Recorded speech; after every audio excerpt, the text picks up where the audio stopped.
back, everybody. As you can see, I'm preparing to hike. Let me say welcome to Robber State Cave in Oklahoma.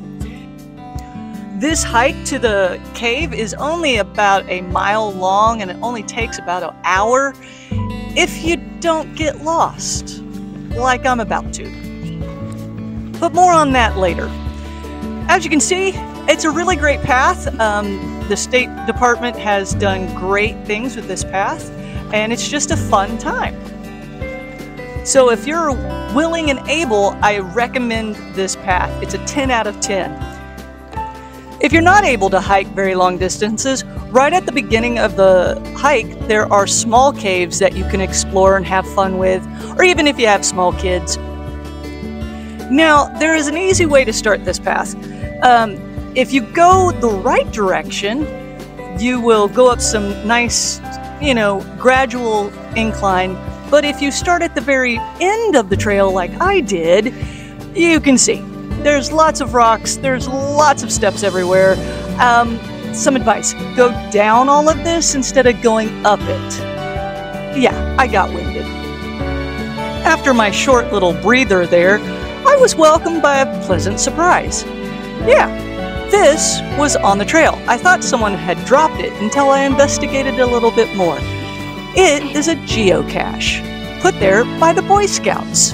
They routinely put these on trails just to help people out and give them something to look at. And you can email them back saying, hey, you found it, and then you leave it for the next person. And as you can see, yeah, there was more rocks, but it was beautiful. The structures of the rocks and stuff. And then I finally made it to the cave.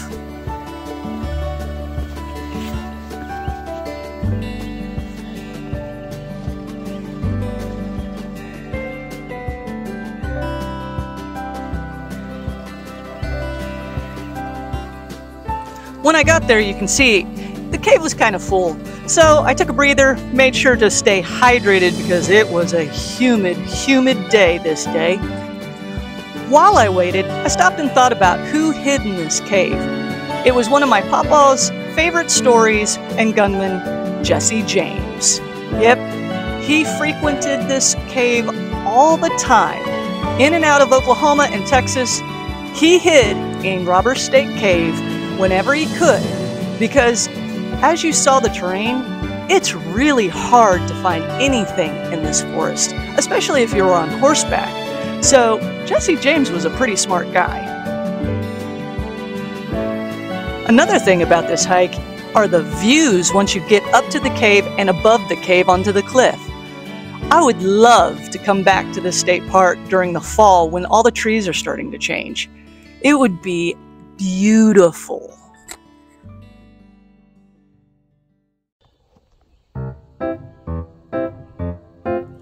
At this point in my hike, I was starting to realize I'm really out of shape and hoping the parking lot wasn't far off. I was wrong, and I got lost.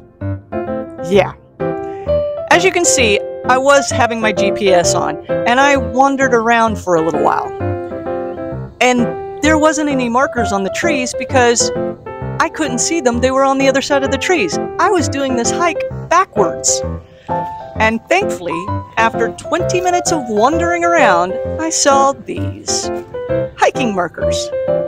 So I surely knew I was on my way back to the parking lot. And that night, I enjoyed this scene. This was right outside the RV with a great fire. And then I had a visitor.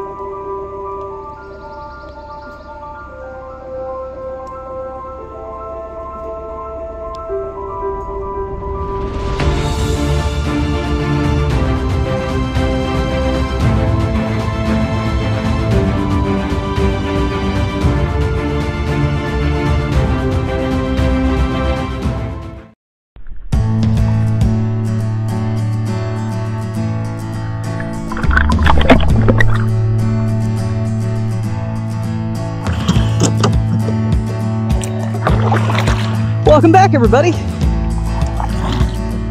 We are on Lake Wallace, Wayne Wallace, today. as you can see right here. And we are going to be exploring. It's a tad bit windy, so sorry if that's in the microphone.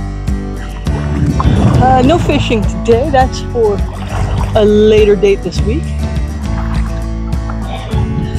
I like to concentrate on one thing, exploring lakes, finding the good fishing spots, and then coming back. More canoeing time that way.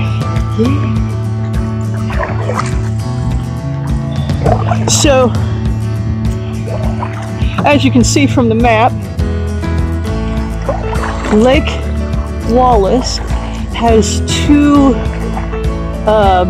stream inlets that we are going to explore as far as we possibly can. Right now we're heading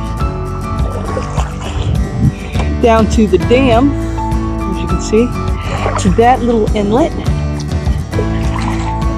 So yeah, I hope you enjoy. It is a beautiful, beautiful lake down here. So can't wait to show you. It's going to be great.